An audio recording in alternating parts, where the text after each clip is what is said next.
మెదక్ జిల్లాలో కంటైనర్లో ఎండల తీవ్రతకు మంటలు చెలరేగాయి. తూప్రాన్లో 44వ జాతీయ రహదారిపై కంటైనర్లో మంటలు చెలరేగి కంటైనర్లో ఉన్న 8 కార్లు దగ్ధమయ్యాయి. దీంతో హైవేపై ట్రాఫిక్ జామ్ అయింది.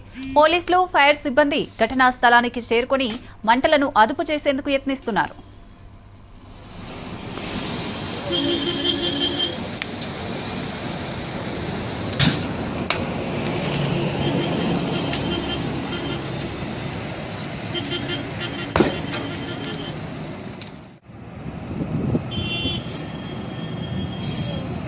లోపల మొత్తం కారు ఉన్నాయి వాళ్ళు కార్లా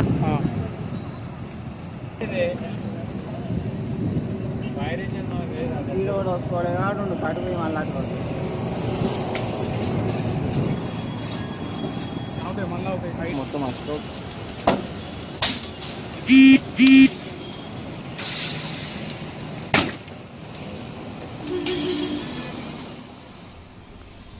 మెదక్ జిల్లాలో కంటైనర్లో ఎండల తీవ్రతకు మంటలు చెలరేగాయి. తూప్రాన్లో 44వ జాతీయ రహదారిపై కంటైనర్లో మంటలు చెలరేగి కంటైనర్లో ఉన్న 8 కార్లు దగ్ధమయ్యాయి. దీంతో హైవేపై ట్రాఫిక్ జామ్ అయింది. పోలీసులు, ఫైర్ సిబ్బంది ఘటనా స్థలానికి చేరుకుని మంటలను అదుపు చేసేందుకు యత్నిస్తున్నారు.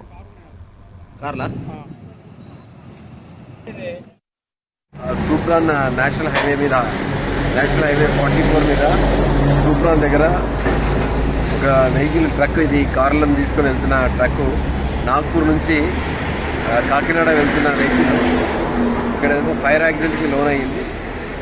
ఇది వెంటనే మా వాళ్ళంతా కూడా పోలీస్కి తెలిసి ఫైర్ టెండర్స్ వచ్చిన తర్వాత మొత్తం ఆపడం జరిగింది.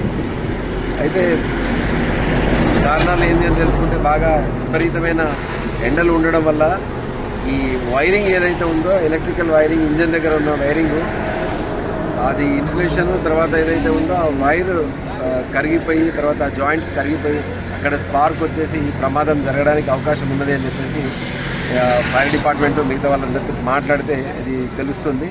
సో ఎండలు చాలా తీవ్రంగా ఉన్నాయి. ఎండల్లో ప్రయాణం చేసేవాళ్ళు అంటే వెహికల్స్ కానీ మిగతా వాళ్ళు కానీ ఈ ప్రమాదాలు జరుగుతాయి. కాబట్టి మీరు కొద్దిగా అంటే లాంగ్ డిస్టెన్స్ వెళ్ళేవాళ్ళు, ఎందుకంటే లాంగ్ డిస్టెన్స్ వెళ్తున్నప్పుడు ఏంటంటే ఇది ఎక్కువ వెహికల్లో హీట్ జనరేట్ అయ్యి ఆల్రెడీ ఇంజన్లో ఉన్న హీటు, దానికి తోడు బయట నుంచి ఎన్విరాన్మెంట్లో ఉన్న హీట్ జనరేట్ అయ్యి ఈ ప్రమాదాలు జరగడానికి ఎక్కువ ఆస్కారం ఉంది. కాబట్టి కొద్దిగా చల్లబడిన తర్వాత ఎక్కువ ప్రయాణాలు పెట్టుకుంటే బాగుంటుందని చెప్పేసి అందరూ కూడా పోలీస్ శాఖ తరఫున రిక్వెస్ట్ చేస్తున్నారు.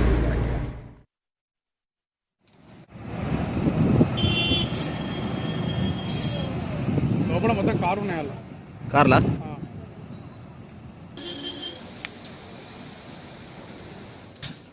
మెదక్ జిల్లాలో కంటైనర్లో ఎండ తీవ్రతకు మంటలు చెలరేగాయి. తూప్రాన్లో 44వ జాతీయ రహదారిపై కంటైనర్లో మంటలు చెలరేగి కంటైనర్లో ఉన్న 8 కార్లు దగ్ధమయ్యాయి. దీంతో హైవేపై ట్రాఫిక్ జామ్ అయింది.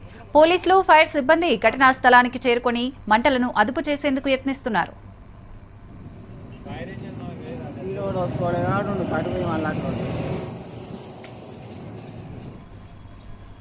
రాష్ట్రంలో ఎండలు మండిపోతున్నాయి. ఎండ తీవ్రతకు వాహనాలు కాలిపోతున్నాయి. ఎక్కువ టెంపరేచర్తో ఇంజన్లు వేడెక్కడం వంటి కారణాలతో మంటలు చెలరేగి వాహనాలు అగ్నికి ఆహుతైపోతున్నాయి.